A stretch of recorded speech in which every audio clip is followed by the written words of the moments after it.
이번 시간에 배울 단어는 교과서 138페이지입니다. 자, 자연에 대한 이야기 두 번째 시간입니다. 자, 138페이지 제목을 보면 자, 환경에 대한 가치관과 소비 생활은 어떤 관계가 있을까입니다. 자, 먼저 여러분들이 환경에 대해서 어떻게 생각하는지 그 환경관에 대해서 한번 배울 거고, 그 다음에 여러분들의 소비 형태, 소비 양식을 살펴봄으로써 이 양자 간에 또 어떤 관계가 있는지, 그리고 바람직한 자세와 태도는 무엇인지 한번 살펴보겠습니다. 이번 시간에 목표 두 가지 여기 나와 있네요. 자, 환경을 바라보는 다양한 관점에 대해 설명할 수 있는가? 다양한 관점은 세 가지입니다. 세 가지. 이거 먼저 살펴볼 거고, 그 다음엔 친환경적 소비 생활에 관해 알고 있는가? 자, 여러분들이 하는 소비 생활 중에 친환경적인 게 있는지 뭐 이런 것도 한번 살펴볼게요. 자, 먼저 환경을 바라보는 관점을 보겠습니다. 세 가지입니다. 세 가지. 자, 먼저 환경을 구성하고 있는 그 구성 요소들을 살펴볼게요. 이 지구 환경이 있다면 그 환경에 구성되어 있는 요소들은 선생님이 이렇게 뽑아봤어요. 첫째로 당연히 인간이 있겠죠. 자, 인간들이 있겠고 그 환경 안에 그리고 동물들도 있습니다. 동물들도 있고 동물들이 살고 있는 이 숲속 나무들, 또 풀들 이런 걸 식물이라고도 하죠. 그리고 이 전체를 한 번에 지칭하는 단어로 생태계라는 말도 씁니다. 여기에는 인간, 동물, 식물, 물, 자연, 바람 그 모든 것을 지칭하는 말이 생태계죠. 그럼 환경을 바라보는 관점은 다른 게 아닙니다. 그걸 환경관이라고 하는데 하는관은 두 가지로 나눌 수 있습니다. 하나는 인간 중심적이냐 아니면은 그렇지 않느냐, 탈인간 중심적이냐 이렇게 일단 나눌 수 있고, 탈인간 중심주의라고 했을 때 그러면은 그 대상을 어디까지로 할 것이냐에 따라서 생명 중심주의 혹은 생태 중심주의 이렇게 나눌 수 있습니다. 그러니까 여기에 표시를 하면 세 가지. 자, 1번 인간 중심주의, 그 다음 2번 탈인간 중심에서 생명 중심주의, 3번 자, 생태 중심주의가 되겠네요. 자, 우리 그림과 함께 봅시다. 자, 인간 중심주의는 당연히 누굴 위한 거겠어요, 여기서. 바로 인간을 위한 어떤 그런 환경관이겠죠. 그런 자연관이겠고. 자, 그렇다면 생명 중심주의에 해당하는 그 고려 대상은 어디일까요? 생명 중시에 해당되는 것은 바로 이 동물과 이 식물. 자, 요게 이 생명 중심주의자들이 얘기하는 겁니다. 그렇다면 생태 중심주의는 마지막 하나 남은 요 생태계를 얘기하는 거겠죠. 자, 요 생태계는 생태 중심주의. 그래서 각각의 뭐를 가장 중요시하고 고려하는가에 따라서 이렇게 자연관이, 환경관이 이렇게 나눠질 수 있는 겁니다. 자, 요거 하나씩 살펴보죠. 먼저 인간 중심주의입니다. 자, 인간 중심주의는 말 그대로예요. 인간이 가장 우월하다. 인간이 중심에 있다. 자, 이런 뜻이고, 한번 정의를 보면 인간과 자연과의 관계에서 인간을 가장 가치 있는 존재로 여기고 인간의 이익이나 행복을 우선시하는 관점입니다. 여러분들, 인간 중심주의 관점을 가진 사람이라면 이 자연을 어떻게 생각할까요? 과거 고대 철학자들의 한번 생각을 한번 보면, 자, 이거 그 유명한 아리스토텔레스입니다. 식물은 동물을 위해서, 동물은 인간을 위해서 존재한다.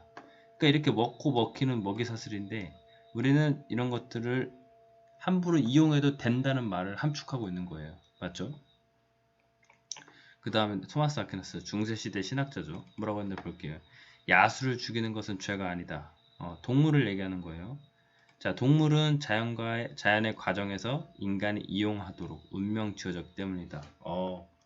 이 위대하신 분들께서 자연에 대해서 이런 생각을 가지고 있었네요. 그 옛날이기 때문에 가능했다고 생각을 해요. 우리가 인간이 더 우월하기 때문에 당연히 자연에 있는 그 모든 것들을 인간을 위해서 이용해도 된다. 이게 인간 중심적이래요. 근데 이거랑 왜 구분했냐면 이건 좀 내용이 달라요. 어디 보면 자연과 동식물에 대한 우리의 도덕적 의무가 있다. 그 이유는 인류의 복리를 보호 증진하기 때문이다. 그러니까 여기서는 식물과 동물을 마음껏 이용한다고 했는데 분명히, 근데 여기 아래서 보면은 자연과 동식물에 대한 우리의 도덕적 의무가 있대요. 그러니까 함부로 하면 안 된다는 뜻이에요. 근데 함부로 하면 안 되는데 그 함부로 하면 안 되는 이유가 뭐냐면 그 자연이 그냥 소중해서가 아니라 바로 인간을 위해서 우리가 더 쾌적한 삶을 살기 위해서 우리 미래 세대의 인간들, 우리 자손들에게 물려주기 위해서 인간을 위해서지 자연 그 자체로 소중해서가 아니다 라는 게 이 사람들의 공통점이죠. 어쨌든 자연을 마음껏 이용할 수 있다는 입장, 자연을 마음껏 이용하면 안 된다는 입장, 요건 다르지만 그 내면에 보면 어쨌든 인간의 중심에 있다는 점에서 같다고 할 수 있겠습니다. 그게 바로 인간 중심적 자연관이라고 할 수 있겠네요. 자, 그럼 두 번째로 생명 중심주의입니다. 자, 시간이 좀 흘렀습니다.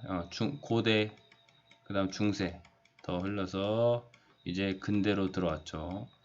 사고의 과정이 이렇게 발전하면서 우리가 그 고려하는 그 대상이 점점 넓어져요. 처음에는 자기 자신만 생각했다가 타인을 생각했다가 그다음 우리 공동체를 생각했다가 국가를 생각했다가 세계를 이렇게 점점 넓어지듯이 이것도 점점 확장돼 나가는데 그 다음 확장된 게 바로 생명 중심주의예요. 자, 벌써 이름에서도 느낌 오죠? 이거는 도덕적 고려의 범위를 우리는 인간만 생각했었잖아요. 그 이전에는 모든 생명체를 확대해야 한다고 보는 윤리적인 입장이에요. 근데 이것도 학자들마다 입장이 약간씩 다른데 어떤 사람은 동물만 인정하자고 해요. 동물만. 그 생명을 가진 거는 동물로 한정짓자. 그 동물을 한정짓자로 얘기하고 또 어떤 사람은 동물 플러스 식물까지도 그 생명이 있는 것으로 간주해야 된다. 라고 보는 거예요. 근데 어쨌든 인간만이 존중받아야 할 대상이 아니고 이 동물하고 식물도 생명을 가지고 있기 때문에 생명은 고귀한 거고 이것들도 모두 내재적 가치를 가지고 있기 때문에 함부로 하면 안 된다 라는 입장이 생명 중심주의입니다. 여기에 나온 학자들을 굳이 배울 필요는 없지만 좀 더 심화로 나중에 좀 더 깊게 배워볼 수도 있겠네요. 자, 그럼 마지막 보시죠. 자, 생태 중심주의입니다. 생태 중심주의는 요거 우리가 생태계란 말 많이 쓰잖아요. 생태계. 그 자연 전체를 지칭하는 거예요. 자, 이거는 어떤 정의를 가지고 있는지 한번 읽어볼게요. 자, 인간과 자연과의 관계에서 자, 인간을 자연의 일부분으로 간주하고 자, 요 부분 봐세요. 인간 중심주의는 자연과 인간의 관계에서 분명히 인간을 우위로 놓았는데 생태 중심주의는 그렇게 놓지 않아요. 그저 자연 안에 있는 한 일부일 뿐이다 라고 보는 게 생태 중심주의예요. 자, 이 사람들이 뭘 중요시 여기냐면 자연 전체의 균형과 안정을 중시하는 관점이에요.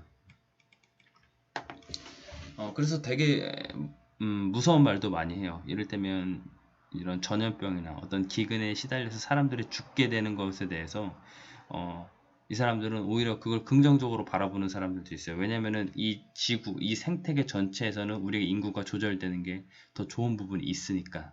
그래서 그거를 에코파시즘이라고 하는데 어쨌든 그런 부정적인 것도 있다. 어떤 한 개인 그리고 인류 전체의 이익보다도 환경 전체의 안정과 균형이 훨씬 더 중요하게 생각한다. 이 부분이 포인트예요. 그래서 우리 인간중심주의, 생명중심주의, 생태중심주의까지 한번 살펴봤어요. 그 자연관 3개 배웠으니까 요거 반드시 기억해두고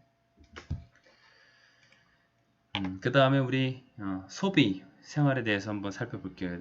소비라는 것은 여러분이 뭔가 쓰는 거를 얘기하는 거예요. 마음을 소비하든 돈을 소비하든 여기서는 보통 돈을 이야기하는 거죠. 자, 그 정의는 욕망을 충족하기 위해 재화나 용역을 소모하는 일. 용역은 일을 말하는 거예요. 일, 노동. 재화는 돈을 얘기하는 거죠. 쉽게 말하면 뭔가 돈을 내거나 아니면 뭐 일을 하거나 뭐 이런 말씀 그게 소비인데 자, 우리 환경을 배우는데 왜 소비를 이야기하느냐? 여러분들 인간은 모두 다 소비하면서 살아갈 수밖에 없어요. 맞죠? 근데 그 소비하는 그 품목들 여러분들 뭐 먹거리, 옷, 책, 자 책은 나무로 만들죠. 자 옷은 그 천들로 만들죠. 이런 것들 그런 것들은 다 생산하는 데 있어서 되게 화석 연료를 필요로 해요. 자 몰랐죠 여러분들? 자 플라스틱 하나도 자 화석 석유로 만들어 줍니다 여러분. 그리고 그 만든 다음에 그걸 사용하고 버릴 때 또 폐기시 처치 곤란의 문제가 발생해요. 그러니까 이 환경 보존과 우리들의 소비 패턴, 소비 양식은 굉장히 밀접한 관계가 있는 거예요. 그래서 어느 사람이 소비를 할 때 환경을 생각하는 소비를 하느냐 아니면 그렇지 않고 그냥 막 자기가 원하는 대로 소비를 하느냐 뭐 이렇게 차이가 있을 수 있는데 여기서도 중간에 결론을 살짝 밝히자면 우리 좀 똑똑하게 소비할 필요가 있다. 그리고 자연을 생각하는 소비가 필요하다라는 게 약간 결론이기도 하죠. 소비에도 종류가 있대요. 소비에도 종류가 있는데 첫 번째는 합리적 소비죠. 합리적 소비. 이거는 말 그대로 우리가 합리적으로 소비하는 거예요. 우리가 가장 원하는 걸 생각한 다음에 그 가장 원하는 걸 가장 싸게 사는 방법. 그래서 자신의 욕구를 가장 채워줄 수 있는 거. 우리가 흔히 말하는 가성비라는 말이 여기에 해당되겠죠. 무분별한 소비를 하게 되면 돈도 낭비되고 환경도 낭비가 될 텐데 우리는 조금 자신이 원하는 것을 가장 싸게, 가장 만족도 있게 사는 걸 합리적 소비라고 해요. 자, 합리적 소비를 하는 거는 환경과 관련이 있을까요? 없을까요? 환경과 관련이 사실은 없죠. 이거는 자신의 욕망을 채우는 거기 때문에 만족감을 높이는 거기 때문에 자연이 파괴되든 안 파괴되든 그거랑 상관이 없습니다.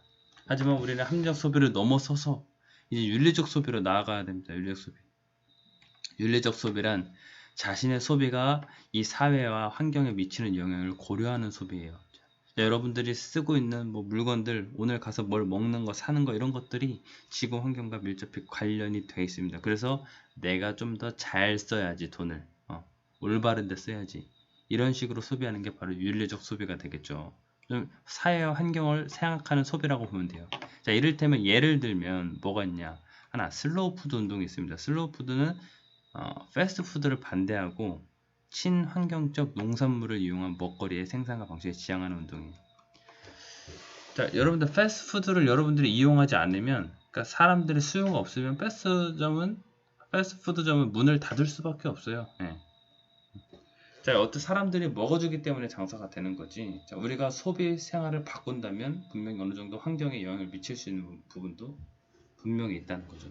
슬로우 푸드 운동, 자, 이런 것도 윤리적 소비 일환이다 라고 볼 수 있고, 또 로컬 푸드 운동. 자, 우리가 저 미국에서 오는 블루베리를 사 먹을 수도 있겠죠. 그리고 캘리포니아에서 오는 오렌지를 사 먹을 수도 있겠어요. 하지만 되도록이면 우리 지역에서 생산한 과일, 야채, 채소, 그런 신선한 먹거리를 사는 거. 영동은 이를테면 감, 포도, 뭐 와인 이런 것들 있잖아요. 그 지역 경제 활성화에도 좋고 유통 과정에서도 훨씬 절약되는 부분이 있는 거죠. 환경적으로 긍정적인 부분이 있는 거죠. 자, 이런 것들을 생각하면서 하는 소비, 그런 게 윤리적 소비입니다. 로컬 푸드 운동, 생활 지역과 가까운 곳에서 생산된 신선한 먹거리 소비를 강조하는 운동. 자, 이런 것들을 생각하면서 소비를 하게 되면 그래도 굉장히 의식이 있는 민주 시민이라고 볼 수 있겠죠. 자, 마지막 결론인데, 자, 그래서 윤리적 소비 중에 우리는 친환경적 소비를 해야 된다. 환경과 친한 소비를 얘기하는 거예요. 이 친하다. 친환경적 소비. 결론에서 이렇게 짧게 결론을 내는데, 처음 얘기했듯이 소비의 양식과 그리고 사회, 환경과 밀접한 관계가 지었습니다. 여러분들이 사람들이 어떻게 소비하냐에 따라서 이 사회와 환경이 굉장히 많은 영향을 받을 수 있다. 그렇기 때문에 여러분들의 소비가 미치는 영향을 생각해서 굉장히 파급력이 강할 수 있습니다. 여러분들이 돈 쓰는 게 환경 보존의 가치를 지킬 수 있는 소비를 실천해야 합니다. 그러면은 그 소비, 그 구체적인 실천 방안이 뭐가 있는지에 대해서는 여러분들이 학교 오면 다 같이 좀 말하고 글 쓰는 시간을 한번 가져보겠습니다. 자, 오늘 도덕 수업은 여기까지 하겠습니다. 자, 수고하셨습니다.